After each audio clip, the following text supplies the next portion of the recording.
ramène tes pensées captives à l'obéissance dans le nom de Jésus. Parle à ton âme, tu dis mon âme, je t'ordonne. Soumets-toi à la parole de Dieu cette nuit. Mon esprit, je te recommande. Je t'ordonne, soumets-toi à la parole de Dieu. Bien-aimé, parle à toi-même. Parce que c'est un moment. Un moment décisif pour ta vie. Un moment décisif pour ma vie. Alors nous devons être prêts pour recevoir le nom de Dieu. C'est pour cela que je lève le nom de Jésus. Seigneur, je lève le nom. Je lève le nom premier dans mon âme. Alléluia. Je proclame le nom puissant dans mon esprit. Je lève le nom de celui qui est au-dessus de tout nom. En moi, dans mon âme, dans mon esprit et mon corps. Dans ce moment, oh Dieu, que toutes les choses te soient soumises. Que toutes les choses te donnent de gloire. Le nom de Jésus. Le nom de Jésus. Le nom de Jésus. Le nom de Jésus. La Bible dit continue le nom de secours. Mais va laisser remplir, Seigneur, dans le nom de Jésus-Christ de Nazareth. Laisse que tout cède, Seigneur, devant ta grandeur. Que tout cède devant ta majesté. Que tout cède devant ta volonté. Dans le nom de Jésus. Au nom de Jésus. Au nom de Jésus. Nous proclamons le roi de roi. Nous proclamons le nom du Seigneur des Seigneurs. Nous proclamons le nom de la reine de la tribu de Juda. Le narcisse de Saron. Le lion de la tribu de Juda. L'étoile brillante du matin. Les saints d'Israël et Colombe. Toi qui es l'alpha et l'oméga. Le commencement et la fin. Laisse que nos pensées te soient soumises. Laisse que notre esprit te soit soumis, oh Dieu. Nos cantiques. Que tout est fait la fête de nos vies. Dieu le Dieu puissant. Je lève le nom de Dieu puissant.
Yeah.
soyez le bienvenu pour ceux qui sont venus pour la première fois.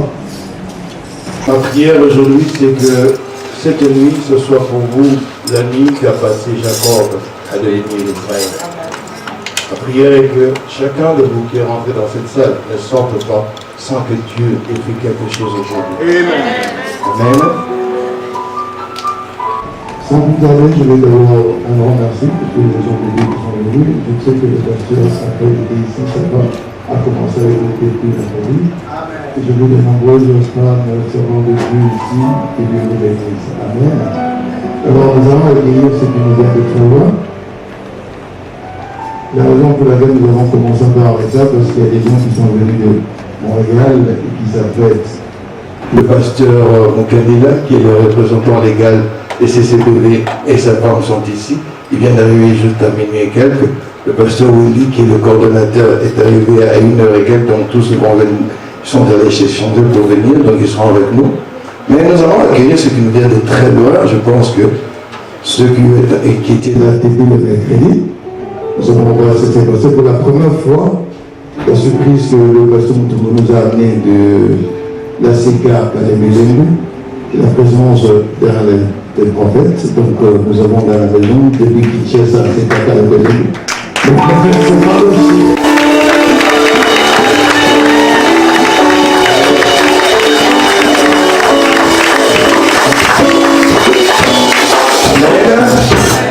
Le travail il a commencé depuis mercredi, donc il reste 2 jours, samedi, dimanche, donc c'est dimanche. Papa Prospero, elle prospère. Donnez votre nom si vous voulez avoir l'entretien, il va vous placer pour que cela soit fait. Hier, on est sorti ici plus de 2 heures. Il mettra votre nom dans le cahier, comme ça vous savez à quelle heure vous passez. Amen. Hein? Je bénis le Seigneur pour les femmes de Dieu ou des hommes qui sont venus hier et qui ont entendu depuis 13h, 15h, mais ils ont été reçus. Amen. Alléluia. Si cet homme de Dieu est venu avec un des prophètes, ce n'est pas simplement pour l'église ici, mais c'est pour le corps de Christ. Amen. Donc l'église, ce n'est pas ici que vous priez ailleurs ou quoi, mais Jésus, quand il viendra, c'est son église. Nous sommes l'église de Dieu. Amen. Alléluia.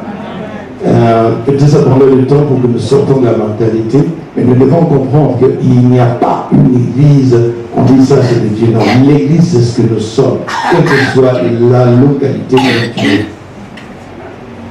Vous comprenez?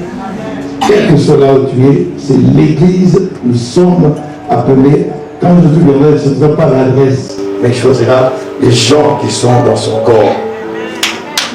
Amen.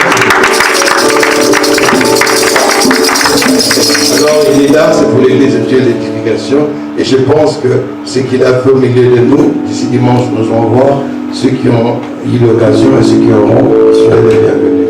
Alors maintenant, avant que je ne présente l'autre, celui qui va nous conduire qui a commencé à nous conduire jusque-là, je ne sais pas qui ont été là les premiers jours. Les premiers jours. Ok, parfait. Et qui ont été là les 2 amis jours.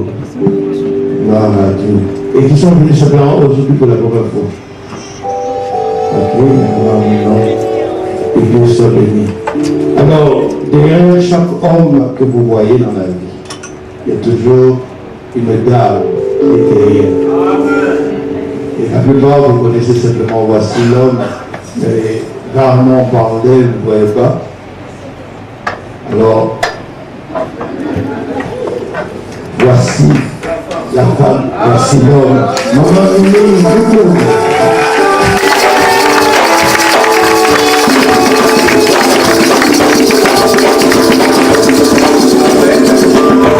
Alléluia. À mon père avait présenté, mais j'avais oublié une chose, parce qu'il y a quelque chose. Le prophète est marié, malheureusement. Il est sérieusement marié. Sérieusement, gravement, comme son père l'a dit. Amen. Donc, il est pour que Dieu vous parle, mais venez pas avec une autre idée. Amen. Hein? Attendons-nous très bien. Dieu utilise, venez pour que Dieu vous parle, ne venez avec aucune autre idée. Amen. De peur que Dieu vienne pour la prophétie et tu tombes là par terre pour rien. Et tu inspires également. il est marié et il est père de 2 enfants.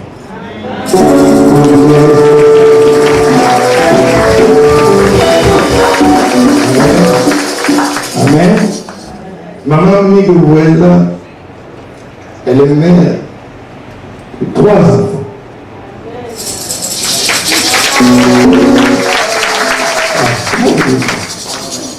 Ah oui, c'est vrai. Elle est, vous l'avez comment elle a 4 enfants, c'est juste 4 enfants. Je ne le dis jamais. Bon, pour vous faire plaisir, elle est mère de 5 enfants.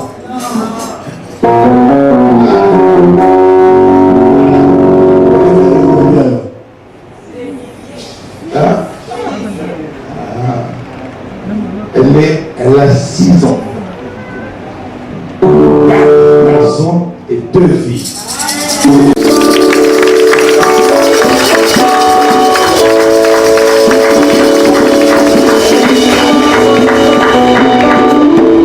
il y a 3 ans, je me rappelle, tu avais pris le micro, tu as dit, si je ne veux pas me limiter à 6, s'il y a un problème. Moi, je disais, il n'y a pas de problème. Pas de problème. Mais quand je vis maman me dit, ah, mais il avait raison, il n'y a pas de problème. Alors aujourd'hui, nous allons accueillir cet homme de Dieu qui nous vient de très loin. Il vient chaque fois, mais cette fois-ci, les enseignements qui ont commencé depuis Montréal jusqu'à présent, en tout cas, je dois dire, c'était vraiment différent. Amen. Il y a quelque chose qui s'est ajouté qui m'a fait vraiment de comprendre l'importance de l'Église. Alors certains l'appellent le commandant de bord, parce qu'il a plus de 10 000 personnes dans son avion, c'est l'Assemblée Kalemélève. D'autres l'appellent le commandant du temple, c'est l'ACK Kalemélève. L'autre l'appelle l'homme à la tunique de plusieurs couleurs. Ah, l'homme à la démarche pastorale, il y a quelqu'un qui m'avait dit qu'il va observer cette démarche. Il y a quelqu'un qui m'avait dit ça. Ah, oui. Tu vois, je ne suis pas observé. Amen. Mais tout le monde me connaît pour ce thème. Et je me rappelle, je voulais toujours savoir comment je vais prêcher ça. Le thème est passé. Le pasteur Jean va t'expliquer, c'est quand il a prêché, le voici l'homme de Jésus. Et ça fait lui également, voici l'homme que Jésus a voulu que le monde connaisse. Donc, voici l'homme.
Quelqu'un peut me lire un verset?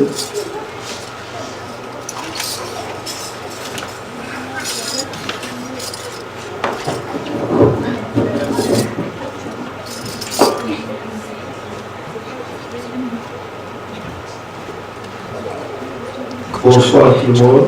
Bonsoir. On nous lit Jean 19, verset 5. Jean chapitre 19, au 5e verset.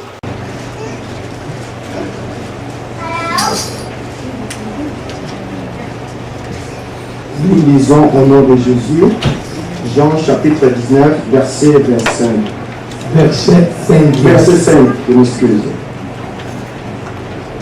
Jésus sortit donc, portant la couronne d'épines et le manteau de peau. Et Pilate leur dit, voici l'homme. Amen. Vos enfants.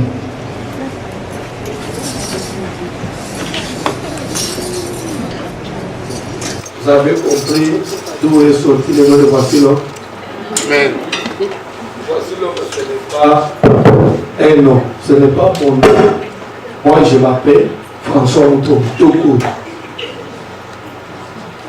Amen. Amen. Voici l'homme est venu comment? Quand Dieu nous a mis à cœur de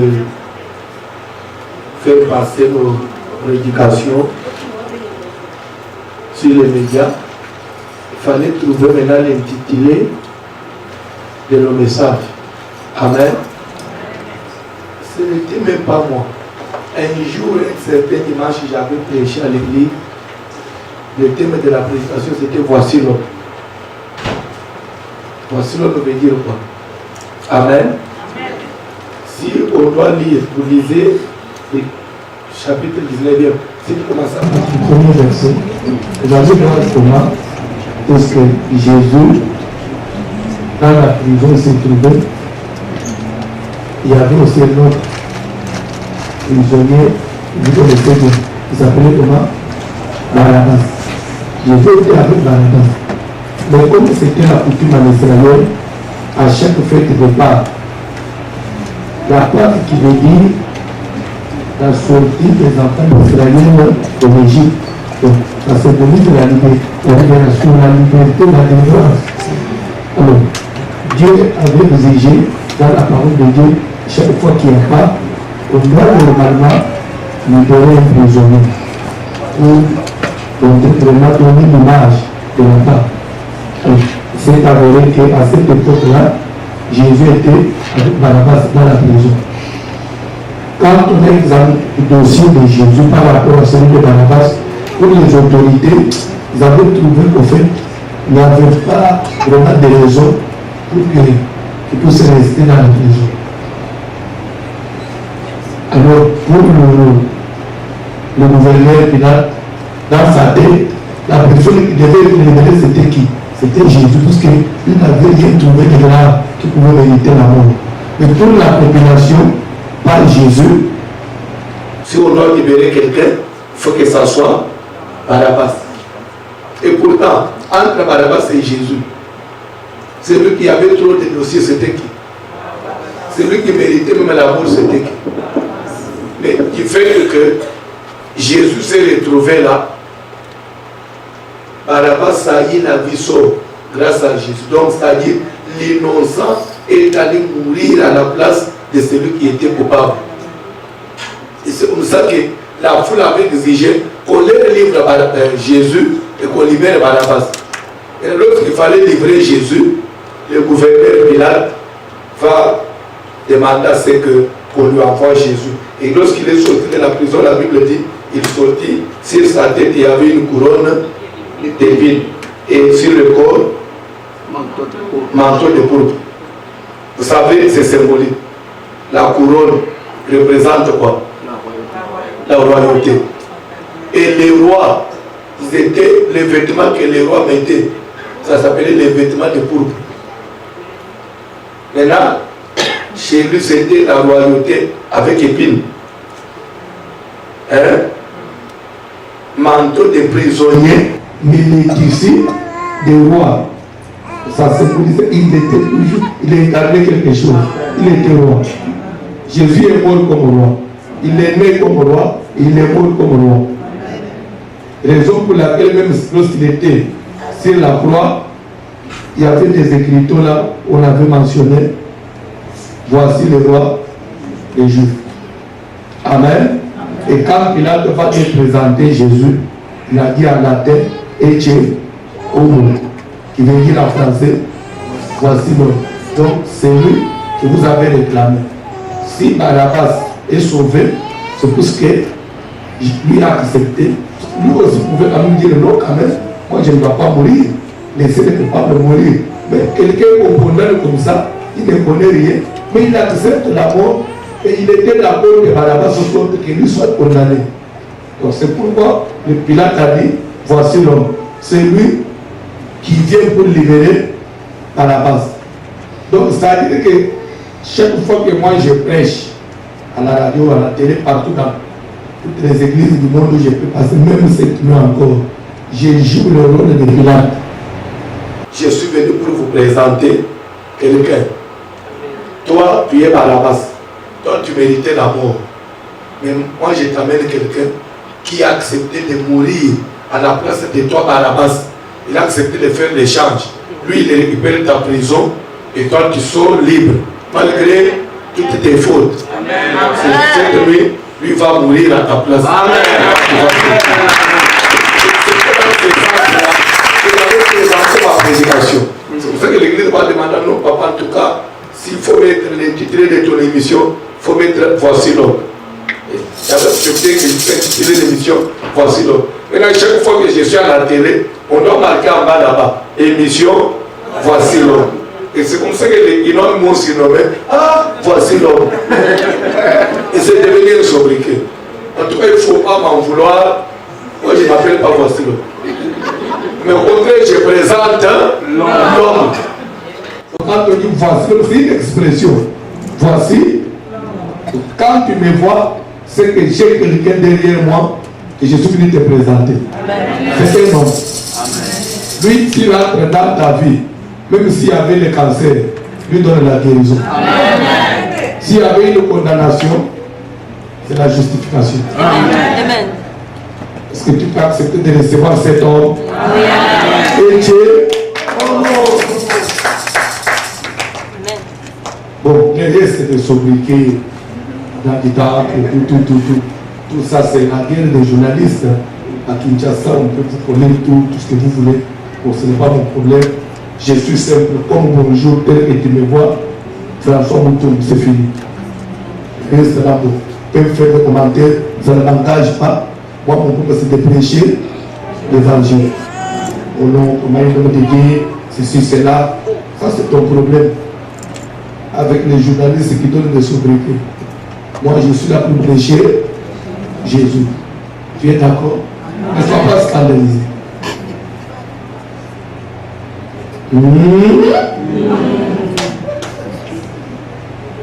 Même les jours où tu vas me rencontrer à Kinshasa, tu me trouveras simple tel que tu me dis. Je reçois tout le monde, je m'assois avec tout le monde, je vis avec tout le monde.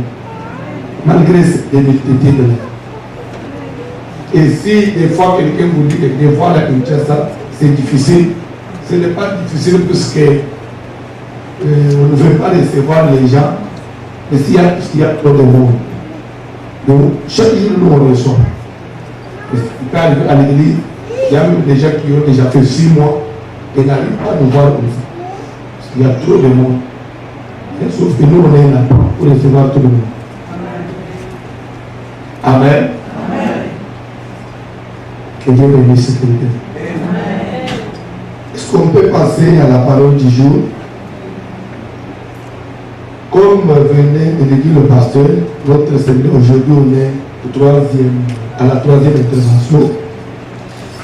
Nous avons commencé depuis le mercredi. Notre thème, allons suivre un thème très important. Qui connaît encore le thème? Délivre-nous du malin. Vous savez, il faut toujours qu'il y ait un soubassement. Délivre-nous du malin. Ça vient d'où? Nous l'avons dit dans quel passage de la Bible? Matthieu 6, verset 13. Est-ce qu'on peut nous lire Matthieu 6, verset 13? Nous lisons au nom de Jésus, Matthieu 6, verset 13 qui dit: ne nous induis pas en tentation, mais délivre-nous du malin. Amen.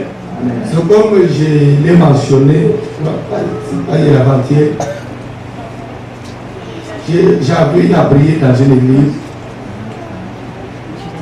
Ceci nous avait été enseigné comme une prière. La prière de notre Père. La réalité, ce n'est pas une prière, mais c'est un schéma. Jésus a dit, voici donc comment vous devez. Et quand on nous a présenté ceci comme prière, on ne nous avait pas dit que quand vous priez au verset 13 là, on nous avait dit le contraire. Ne nous induis pas en tentation, mais délivre-nous du mal. quand on a vérifié dans la Bible, c'était le contraire. On n'a pas dit délivre-nous du mal. C'est écrit délivre-nous du malin. Amen. Ne nous induis pas en tentation et délivre-nous du malin. Mais l'idée n'a pas commencé par le verset 13. C'est à partir du 9e verset. Matthieu 9, Matthieu 6, 9. Rapidement, papa. Matthieu 6, verset 9 dit: voici donc comment vous devez prier. Notre Père qui es aux cieux, que ton nom soit sanctifié. 13. Ne nous induis pas. Tout ça, c'est dans la suite. Hein. Au verset 9, Jésus se dit: voici donc comment vous, enfants de Dieu, vous, chrétiens, vous, disciples, voici donc comment vous devez prier. C'est que tout disciple doit faire quoi? Doit prier. C'est un devoir. La prière, c'est la vie de l'Église. La prière, c'est la vie des enfants de Dieu. S'il y a un chrétien qui ne prie pas, je doute fort que cet homme-là soit sauvé.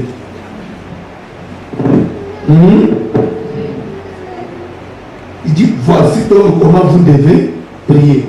Mais comment devez aller dire ça? C'était un sentiment, il s'est comme ça, il dit, voici donc comment vous devez prier. Non. Il y a toujours l'origine de cette idée-là. Il faut encore aller quelque part. C'est là que nous allons découvrir comment l'histoire avait commencé. Luc. Ça, je suis en train de faire quand même un pas d'arrière pour le tester sur la première. Luc 11, premier verset. Luc 11. Nous lisons au nom de Jésus, Luc chapitre 11, verset 1. Jésus priait un jour en un certain lieu. Jésus faisait quoi? Quelque part. Jésus faisait quoi?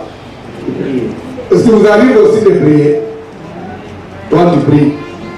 Tu te vas gérer, tu pries. Tu pries où c'est? Tu avais l'habitude de prier où? Dans la chambre. Ah non, même au travail. Je peux vous poser la question pendant combien de minutes? On s'est entre nous. Ça dépend. Qui a dit des autres choses? Qui veut se faire devant Dieu? Je ne vais pas engager de débat, mais bon, entre parenthèses, on continue. 2 heures, 3 heures, est-ce que vous êtes sincères? Amen. Alléluia. Jésus faisait quoi? Prier un jour en un certain lieu. Continuez, papa. Lorsqu'il eut achevé, un de ses disciples lui dit: Quand il a fini de prier, et pourtant pendant qu'il priait, il y avait quelqu'un qui observait. Hein? Toi tu pries. Est-ce qu'il y a quelqu'un qui peut témoigner que tu pries et tu restes longtemps? Quand Jésus a prié, il y avait un témoin. Donc je peux me donner un témoin.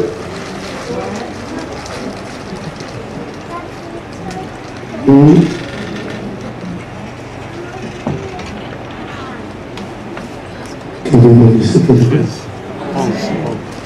Vous savez, les vrais témoins, ce sont les gens qui restent avec vous. Non. Oui. Jésus priait et un de ses disciples observait. Lorsqu'il a fini de prier, la Bible dit, ce disciple-là va s'approcher pour lui demander, Seigneur, enseigne-nous à prier comme Jean l'a enseigné à ses disciples. Et pourquoi il a cherché à ce que Jésus puisse lui enseigner? C'est que d'abord, il avait admiré la façon dont Jésus avait prié. Il dit, Seigneur, toi tu pries comme ça. C'est que tu peux aussi nous donner une formation. Enseigne-nous à prier. Comme Jean l'a enseigné à ses disciples. C'est que même Jean-Baptiste avec ses disciples, il avait commencé d'abord par leur donner la formation sur la manière de prier. Les disciples déjà étaient formés. À l'église, la prière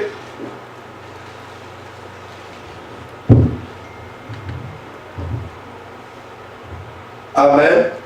C'est-à-dire qu'à l'église, nous devons aussi être formés, même si la manière de prier. L'église, c'est une école où on doit tout apprendre.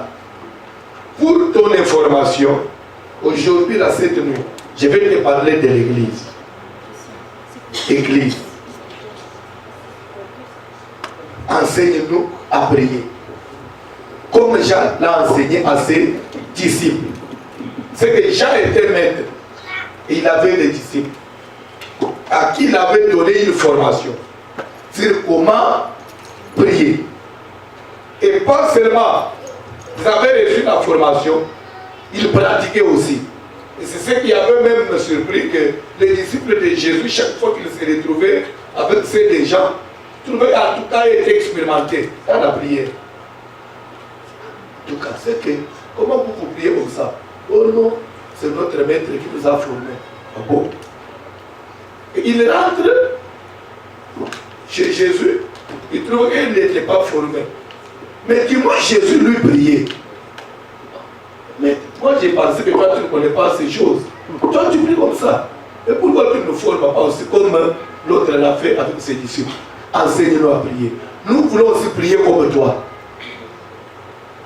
C'est comme ça que Jésus maintenant va aller répondre en Matthieu 6, 9.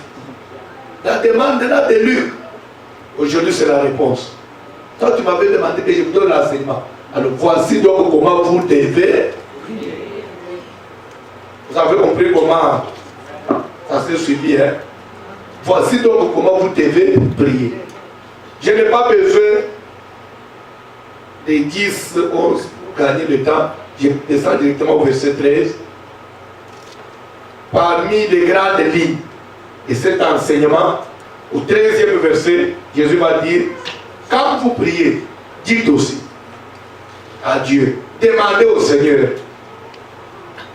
ne nous induis pas en tentation. Quand vous priez, demandez à Dieu qu'il ne puisse pas vous induire en tentation.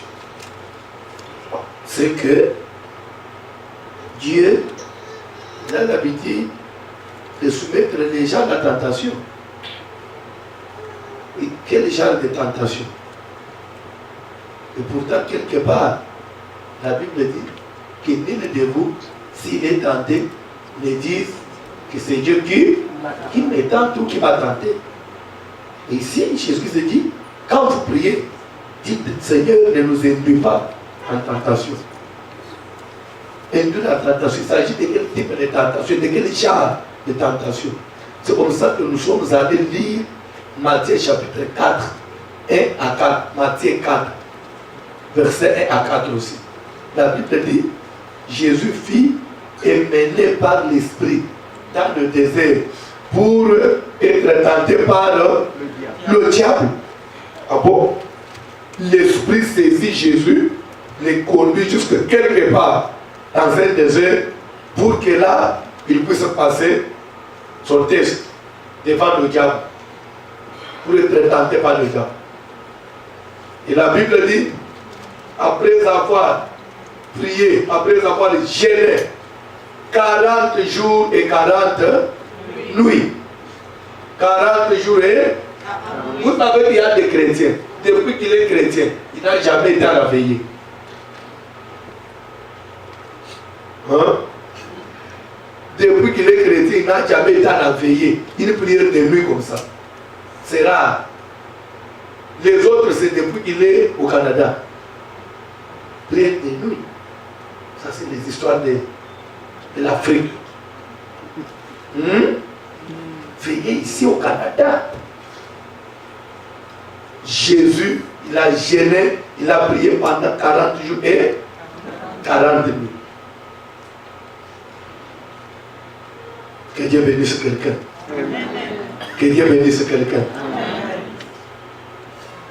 Ça fait partie de la vie chrétienne. Veiller, ça fait partie de la vie chrétienne. Quand je vais parler de l'église, je vais ouvrir beaucoup de parenthèses.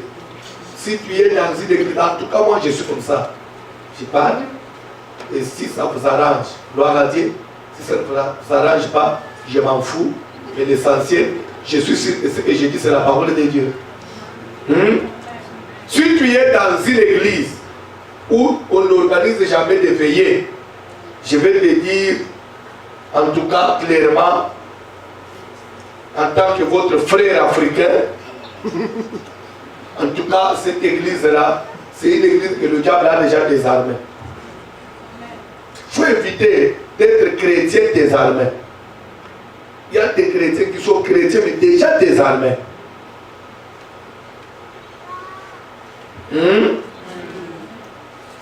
Le diable n'a pas peur, puisque vous lisez la Bible, il n'a pas peur de toi, puisque tu fréquentes une église.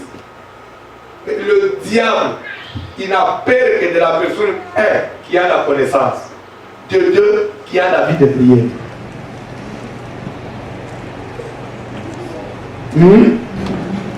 Et quel genre de vie de prière? On va y arriver. Après avoir gêné 40 jours, 40 nuits, il y fait. Si la partie de nuit là n'était pas nécessaire, on n'allait pas parler de la nuit. On dit là, gêner les jours et il lui fait. Et qui s'est approché? La Bible dit le tentateur. Quand on dit tentateur, c'est-à-dire qu'il est professionnel dans le domaine. C'est lui qui tente les gens. Il s'amène. Si tu es réellement fils de Dieu, on donne à ses pierres qu'elles deviennent de pain. Et tu manges ce que tu as fait. Amen. Est-ce que le diable ne savait pas que Jésus était fils de Dieu? Hein? Est-ce qu'il y avait des doutes sur la nature de Jésus, fils de Dieu?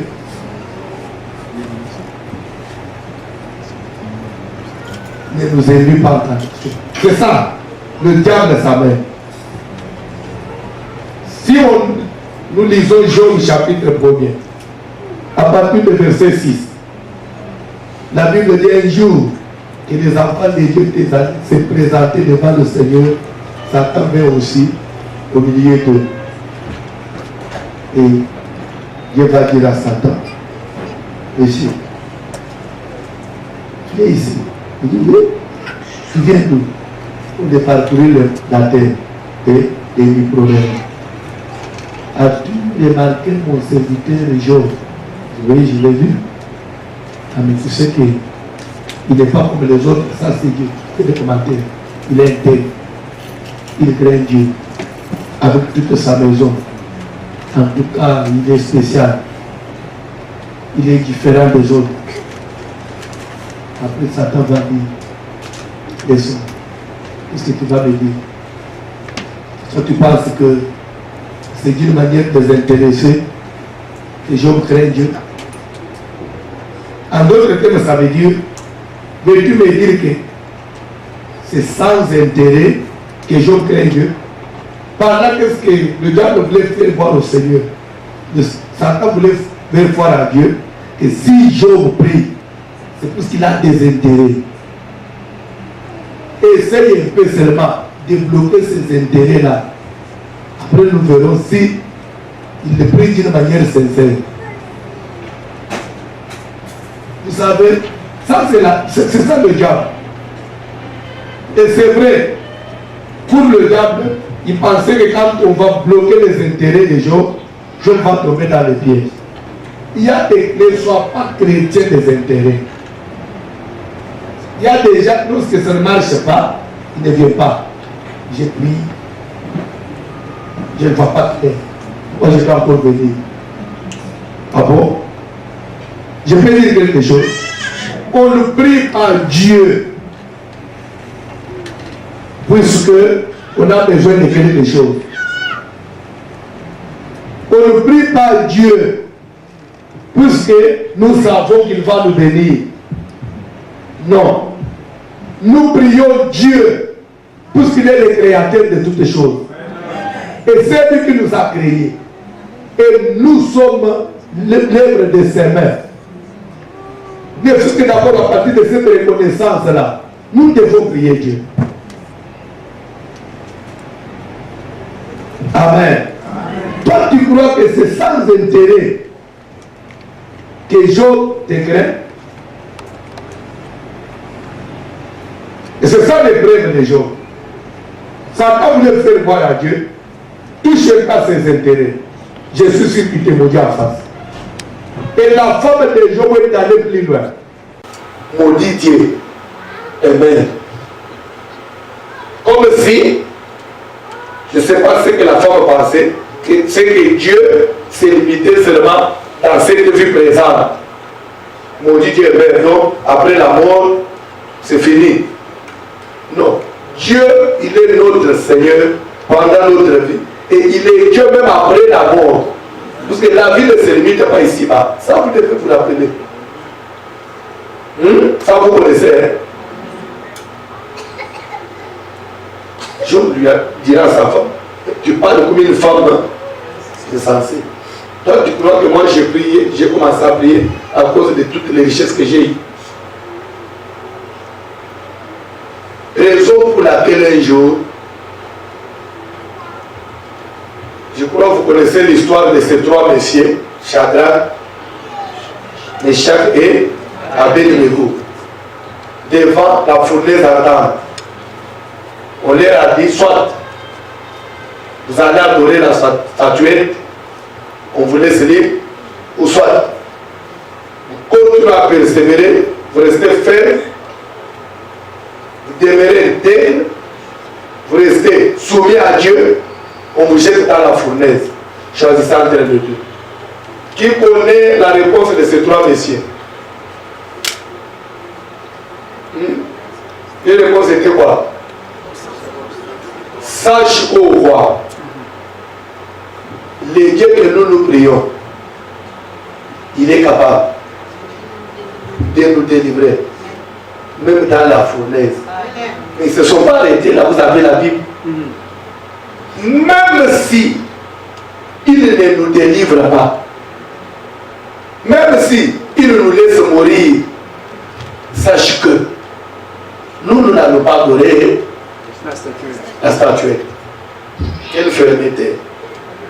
Mariage ou pas mariage, je suis chrétienne. Amen. Amen.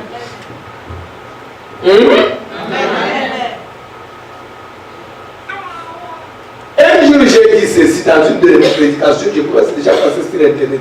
J'ai vu de répéter ça. Ça, c'est entre nous. Pasteur, ne pensez pas que toutes les filles célibataires qui viendront dans nos églises, même si nous faisons la délivrance de 1000 jours à 7, 1000 jours de jeûne, on n'aura pas donné le mariage à tout le monde.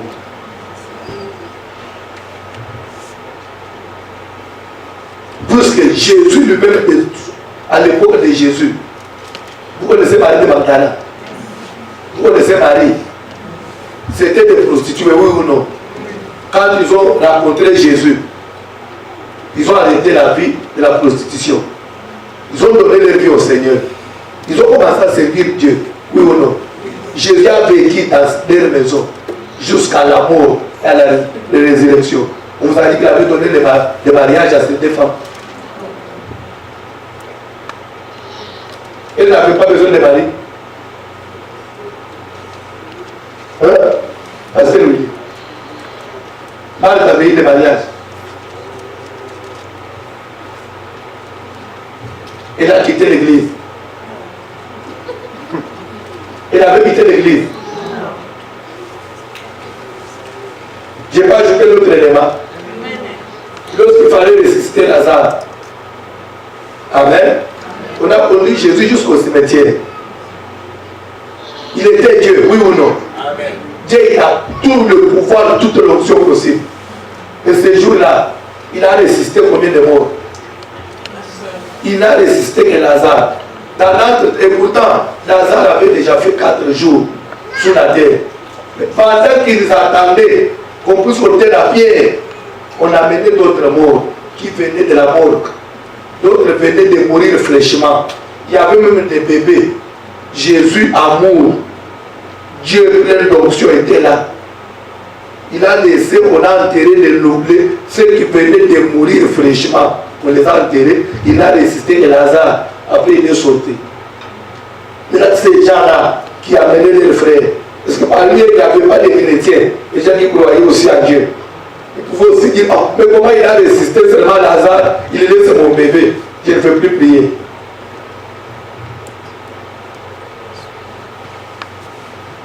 Ce n'est pas pour vous faire du mal. Hein? Et c'est la vérité. Ne sois pas chrétien des intérêts. Quand quelqu'un donne la dîme, il vous observe. 2 mois après, papa, j'ai donné ma dîme, mais je ne vois pas clair. Quelqu'un est venu me dire, papa, pasteur, tu t'avais donné ma dîme. Tu es rentré, j'ai eu des menaces au travail. Est-ce que tu avais bien mangé ma dîme? Je lui ai dit, maman, viens un peu. Aujourd'hui, tu dois m'apprendre comment on doit bien manger la dîme.